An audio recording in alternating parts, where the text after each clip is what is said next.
سنت ہے کیا سفر میں سنت نماز کو چھوڑنا سنت ہے؟ اس بارے میں وضاحت فرما دیں۔ نعمان شیخ انڈیا سے۔ سفر میں نبی صلی اللہ علیہ وسلم سے سنت پڑھنا بھی ثابت ہے، چھوڑنا بھی ثابت ہے، اسی طرح صحابہ سے بھی پڑھنا بھی ثابت ہے، چھوڑنا بھی ثابت ہے۔ تو اس لیے سنت کے معاملے میں صحیح بات یہ ہے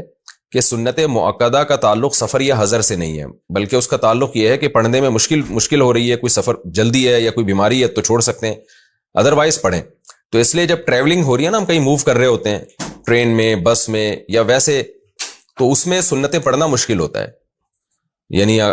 تھکاوٹ بھی زیادہ ہوتی ہے، بس نکلنے کا خطرہ ہوتا ہے، فلائٹ میں سونے کا خطرہ ہوتا ہے، تو وہاں سنتیں چھوڑ دی جائیں۔ لیکن جب آپ کہیں اسٹے کیا ہوا ہے آپ نے، جیسے آپ کہیں دوسرے شہر جا رہے ہیں، آپ نے 13 دن اسٹے کرنا ہے، 15 دن اسٹے نہیں کرنا آپ نے، تو 13 دن لمبا عرصہ ہوتا ہے، وہاں بالکل ریلیکس ہوتے ہیں، تو وہاں فرض تو 2 رکعتیں ہی پڑھی جائیں گی، لیکن جب آپ بالکل ریلیکس ہو گئے، کہیں پراپر اسٹے کر لیا آپ نے، تو پھر وہاں سنتیں پوری سنت مؤکدہ پڑھی جائیں، وہ پھر سنت مؤکدہ دوبارہ مؤکد ہی ہو جاتی ہیں۔ تو بالکل ٹریولنگ کے دوران کیونکہ زیادہ پریشانی ہوتی ہے تو تھکاوٹ بھی ہوتی ہے، اس میں اگر کوئی سنتیں چھوڑ دے تو کوئی حرج نہیں ہے، لیکن اگر کہیں اسٹے کیا ہے آپ نے اور ایک پراپر تسلی سے آپ سکون کی حالت میں آ گئے تو پھر وہاں سنتیں پڑھیں۔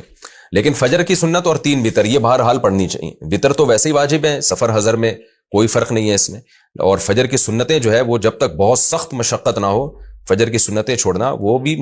اس کی بھی یعنی وہ شخص بھی قابل ملامت ہے، کیونکہ فجر کی 2 سنتوں کی بہت زیادہ تاکید ہے۔